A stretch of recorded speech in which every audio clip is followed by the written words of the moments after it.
अहिल्याताई, आता तरी स्वतःच्या चुका मान्य करा. हो हो, हे सगळं मीच केलंय. त्या कानाला मीच फितवलंय, लग्नाचं शूटिंग सुद्धा मी केलंय आणि हे सर्टिफिकेट सुद्धा मीच केले. काय म्हणणं आहे तुमचं? हो, हे सगळं मी केलंय आणि मी का करू नये सांगा ना.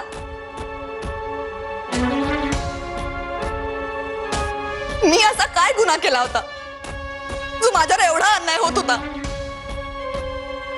नाही, हे सगळं माझ्याने सहन होत नव्हतं. या फरतूस मोलकरणीला घरातल्या मोठ्या सुनेचा मान मिळतो. अहिल्या, तोंड सांभाळून बोला, थोबाड फोडीन मी तुझा. मामन दादा, अहिल्याताई आजवर माझ्याशी चुकीचं वागत आल्या याचं दुःख नाहीये.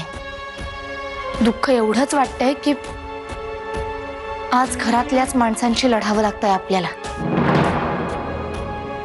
तुम्ही मनस्ताप नका करून घेऊ. हे, तू काय मोठा सद्गुणाचा पुतळा आहेस? तू मला शिकवणार? या घरात माझा इतका अपमान होतोय पण कोणीही माझ्या बाजूने बोलत नाही. हा दिवस मी कधीच विसरणार नाही. अहिल्या थांब, अहिल्या थांब. हे सगळं तुझ्या त्या प्रतिष्ठेसाठी, मोठेपणाची हौस आणि मिरवायची त्याच्यासाठी केलंय सगळं. आणि त्याच्यासाठी माझ्या अभिमानाचा बळी द्यायला सुद्धा तुला काहीही वाटलं नाही. तुझा नवरा म्हणून घ्यायची लाज वाटते आज मला. तुम्हाला खरंच लाज वाटत असेल ना, तर जा मला सोडून. तेच करणार आहे मी आता.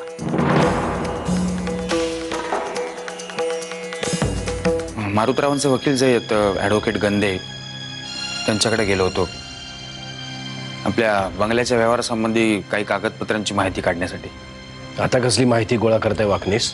मारुतरावांनी बंगल्याचं जे अग्रीमेंट केलं होतं त्यामध्ये एक विचित्र क्लॉज घालून ठेवला होता. त्यामुळे आपल्या सगळ्यांचीच अडचण झाली होती. साहेब, त्यांचं कर्ज फेडण्यासाठी ती जी मुदत दिली होती ते त्या मुदतीच्या आत कधीही या बंगल्याचा ताबा घेऊ शकत होते. ते आता सगळ्यांना माहिती आहे. हा क्लॉज अहिल्याताईंनीच घालायला सांगितला होता. अहो, दादानी लहानपणापासून वाढवलं, मला आधार दिला आणि त्याच्या विरोधात काहीतरी कट कारस्थान चालू आहे आणि तेही माझे सासरे आणि माझी बायको करतायत हे मला कळलं सुद्धा नाही. मी ते डॉक्युमेंट गंद्यांकडून मिळवण्याचा प्रयत्न केला पण नाही मिळाले.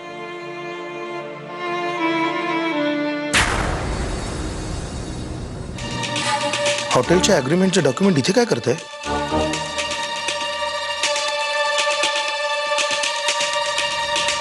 मारुतरावांनी ती डॉक्युमेंट्स अहिल्याकडे ठेवायला दिली होती असंच मला स्मरत आहे. माझं एकदा बोलणंही झालं होतं अहिल्याशी. अग्नेश, तुम्ही इथेच थांबा, ताबडतोब खात्री करून देतो. मला माहितीये मी खूप चुकले. जवळच्या माणसांना सोडून बाहेरच्यांशी संगनमत करायला गेले. मी भरकटले होते भाऊजी.